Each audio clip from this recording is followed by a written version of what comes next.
Hello everybody, my name is Jackie and welcome to Prairie Sports Talk, the podcast where we talk about sports that directly impact the Canadian Prairie. And earlier this month, I had the chance to interview Electric Eric Hattum, one of my colleagues from the Swift Current Broncos. Working with Eric has been a tremendous privilege that I've had for 3 of his 4 years at the Swift Current Broncos. In recent years, he's also been able to branch out and do some work for the Swift Current 57s. He's had a chance to work in roller derby a little for the Redneck Betties and the Rah Rah Riots. And now he is also going to be working for the Swift Current Drag Race Association this upcoming summer. It was a blast to interview him. I hope you guys enjoyed the interview.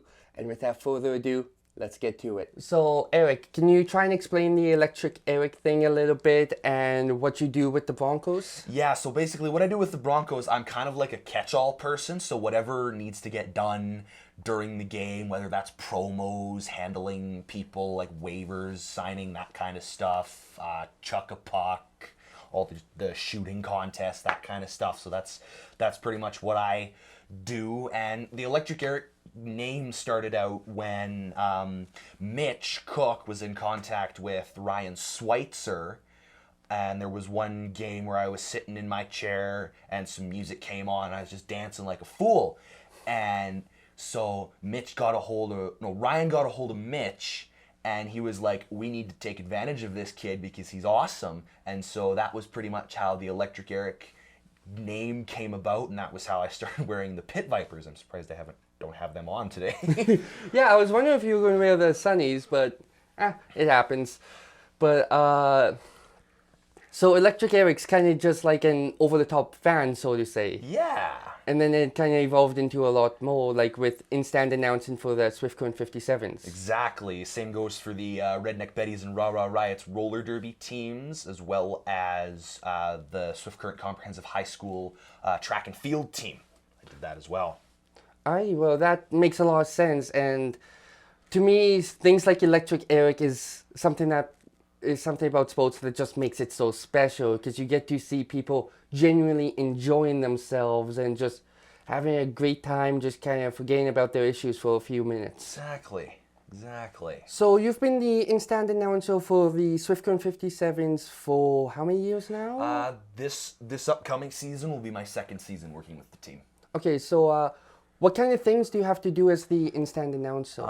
So I pretty much, like with the Broncos, I handle all of the promos. So we have like our 7th inning stretch where we have a kid with a little conductor's baton doing Take Me Out to the Ball Game. We have a kid at the start of the game saying play ball into the microphone, and we have all the different, like the beer booth and all those kinds of promos that I pretty much handle. So do you have an actual kid doing the conductor thing, or is it like a video? Or? No, every game we get a kid.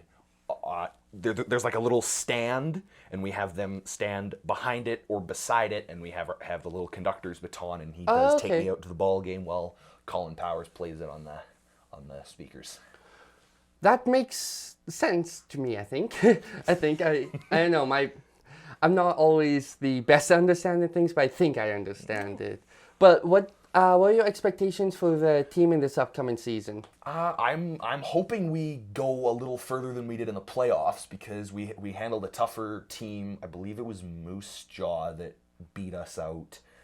But yeah, I'm hoping we can kind of maintain some sort of momentum, because it was last season was kind of like we had a little bit of momentum, and then it just kind of dropped off. And then we got the momentum again, and then it dropped off. Just a very up and down kind of season. Yeah, so I'm hoping we find the momentum, keep it going for a while. You can maybe drop off a little bit, but kind of keep the momentum going, so we might have a shot in the playoffs. So how early in the playoffs did the 57s get eliminated last season? I want to say it was like the first round. Oh, that's rough. Yeah. The 57s do have quite the lineage. At one point, what was it, 3 straight championships or something like that? Yeah, something to that effect. And it was like the first 2 years they were actually called the 57s. Yeah, it was they won the championship. Yeah, I want to say like 2016 and 2017 back to back. Yeah. I could be wrong. I know I talked about that a little bit with Mitch. Yeah. But I'm just blanking on the years at the moment, unfortunately. Yeah, me too.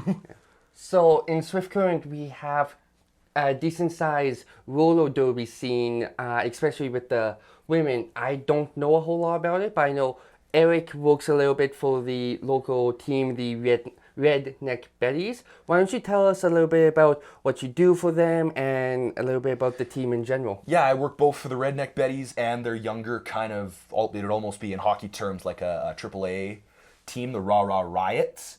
And roller derby is honestly one of the most awesome sports you could ever watch. It's so cool. And what I do basically is like announcing like almost like play-by-play, but not entirely. So like every now and again I say, oh, this person's on the track, this person got a penalty, that kind of stuff. And yeah, roller derby itself is for all ages, all genders. If you're looking for something fun to do, come on out and give it a try. You won't be disappointed. So how long have you been working for the Redneck Betties and the Rah Rah Riot? This upcoming season will be my second season working with them. So is it like a winter thing, a spring thing, summer? Spring, summer-ish. In the winter, they normally go, they do like away games in like Medicine Hat, Manitoba, Alberta, those kinds of places, but... Is it like indoor or outdoor? Mainly indoor. Okay, well, I don't know a whole lot about roller derby, but one thing I do know, anyone who does it is a lot tougher than me. I've seen some of the hits that can happen in it, and it's just... Let's put it this way, I played football for 9 years, and some of the hits I've seen in roller derby are bigger than some of the hits I've seen playing football. So. Yeah, and we take a lot of precautions when something like that happens. Every single time somebody goes down, we wait until the medic and the injured player have left the track before we continue, because roller derby cannot start unless that medic is sitting, waiting for potential injuries to arise. That's really good that there's a lot of precautionary things with it, because injuries happen in almost every sport, especially when there's full body contact. Exactly. So it's good to always have paramedics on the scene for sports like that. Yeah, for sure. So continuing on the topic of roller derby, you said you know someone who has actually played internationally. Is that correct? Yeah. My friend Ella Tolles goes by the derby name of Miss Kuzi. She actually qualified to play in France for Team Canada roller derby. That's honestly quite the achievement. Yeah. So how big is the international scene then? I'm not entirely certain on that. I'm assuming because we have a Canadian team that it's fairly substantial, but not like overly substantial in that there's like multiple organizations. Like we here in the Southwest have just the two teams. So Yeah, well, Southwest Saskatchewan isn't necessarily the biggest place in the world either. exactly. Like Swift Current's considered a major city, and anywhere else we'd be considered a pretty small city. Yeah. So outside of the Broncos 57s and the Redneck Betties, is there anything else you kind of do regarding sports? Yeah, this summer actually, I'm going to be working with a friend of my family to do some announcing for our local drag racing association here in Swift Current. So what would that all entail for you? I'm not entirely sure. My friend has told me that it's very, very quick. You have to like read off the teleprompter. You kind of got to be quick with it, but I'm hoping it'll be an awesome experience for me. So that's the SCRA, correct? SCDRA, Swift Current Drag Racing Association. Okay, well that sounds actually pretty interesting. I've never actually had the chance to go out and watch it, but I've also heard good things about the drag races out at the airport. Yeah, it's always good to see some of the people that have worked on their cars, tuned them all up, and got them ready to go down the track. So would you be like working in a booth or? Yeah, up top, it's almost like an airport control tower almost, but it's up there watching, looking down at the start line where the two cars are before they go down the track, I guess. So that the track's quarter mile, right? I believe so. I could be wrong on that, though. It might be different up here in Canada. I honestly have no clue. Yeah. Car racing is something I've never been overly familiar with. Yeah. Neither am I really, but it'd be nice to kind of expand my horizons when it comes to the interesting niches people find in sports. That's exactly it. Sports, there's all sorts of different kinds. Some, like, you think of sports, you think of the stereotypical ones. Soccer, football, hockey, basketball, rugby. But it doesn't necessarily just, it's not necessarily just like physical activity that sports. There's, car racing is a really good example, like drag racing. Like fencing, water polo, all those kinds of sports some people kind of gloss over. Well, fencing is very physically demanding of what I've heard. So. Yeah, that's true. So if you watch Prairie Sports Talk at all, you've probably heard me talk about the fact I work for the Swift Current Broncos. Well, recently, at very late January, Eric and I actually had a pretty cool interaction with one of the Broncos' star players, Connor Geeky.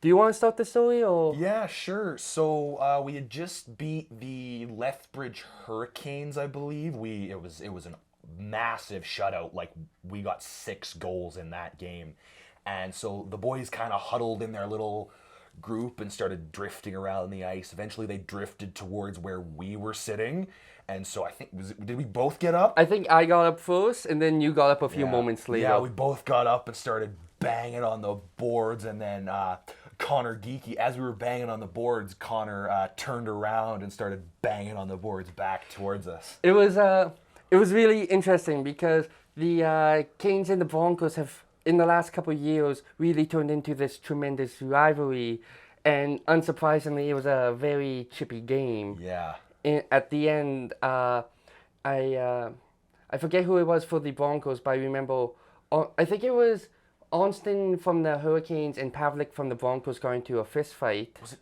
I can't remember whether or not it was Pavlik or Dvorak. I'm pretty sure it was Pavlik because it was 34 and Dvorak's number 20. Right, so. Right. But they got into a fight. Eventually, Onston won. Like that's his job in the WHL. He's a hard-hitting player. He's an enforcer. That doesn't mean he's not necessarily good at other things. He's very good all around. Yeah. But Onston's an instigator, so to say. Exactly. So it's not surprising to see him win a fight. But what was surprising was when the refs started to pull him off, he started swinging at one of the refs.